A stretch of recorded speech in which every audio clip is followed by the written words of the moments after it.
poco cómo se ven estas plantas, tamaño. Hay de 3 megavatios, esas normalmente son las binarias, 200 megavatios son los flash. ¿Eso es el cargo como humo de vapor de agua? ¿Perdón? ¿Eso es el cargo como sí, vapor de solo agua? vapor de agua. Es de la torre de enfriamiento.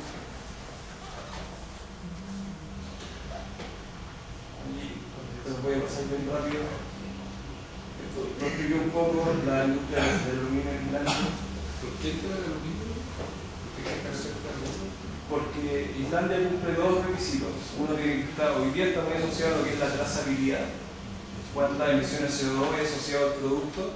Ahí toda la electricidad tiene proviene de dos fuentes, hidroelectricidad y geotérmica. Por lo tanto, entre comillas, no hay emisiones CO2 asociadas. Y como esas dos fuentes no dependen del precio de los combustibles, hoy día en Islandia se venden entre 2 a 3 dólares, centavos de kilovatio hora al industria. Entonces, eso lo hace competitivo. Además, Google decidió instalar el data center que va a conectarse a Europa en Islandia, producto de energía verde.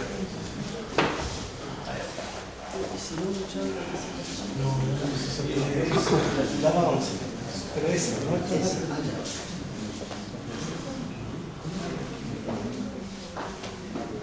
Aquí vamos en la etapa, que era un poco lo que habíamos comentado recién.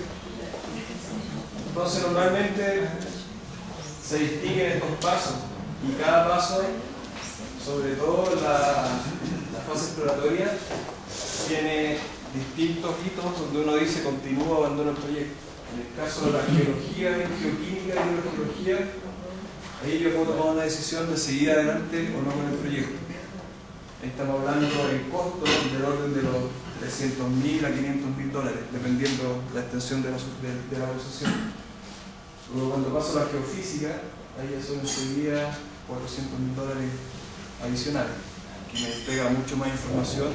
Entonces, toda esta data que uno va conectando se va integrando y me va diciendo qué potencial hay abajo o no, y uno puede hacer simplemente menciones si es eso económicamente rentable o no.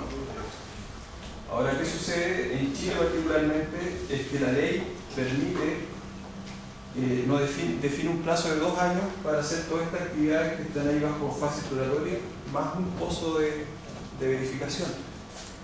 Y ese periodo se puede extender en 2 años más y después se puede solicitar una exclusividad y terminan 6 años haciendo todas esas 4 o 5 actividades para la perforación y a un costo muy bajo, porque lo único que hay que pagar es una prima de inicio, que es el 1% del total de la inversión comprometida, y no hay ningún costo más asociado al tener o no la concesión.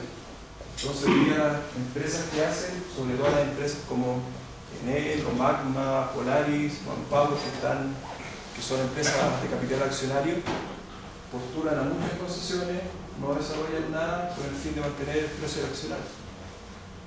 Entonces, después en la página aparece que tienen 20, 50 proyectos en Chile por no sé cuántos megavatios, miles de megavatios para mantener el precio del accionario. Hoy día eso está en discusión en el Parlamento con el fin de que ese periodo se acorte a 3 años y si no se pierde la concesión. Oye, sí. ¿El paso 1 puede detallarlo tú? El paso 1, hay un término en geotermia que se llama Greenfield, que es como un lugar desconocido que no sabe lo que pudiese haber abajo.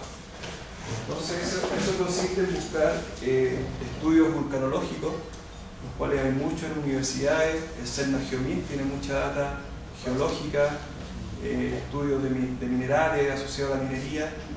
Entonces esto es como una recuperación general de información geológica, vulcanológica, y con el fin de entender qué tipo de minerales hay, qué tipo de minerales no hay, porque uno, conociendo los minerales, puede saber qué temperaturas hubo en el pasado en ese lugar.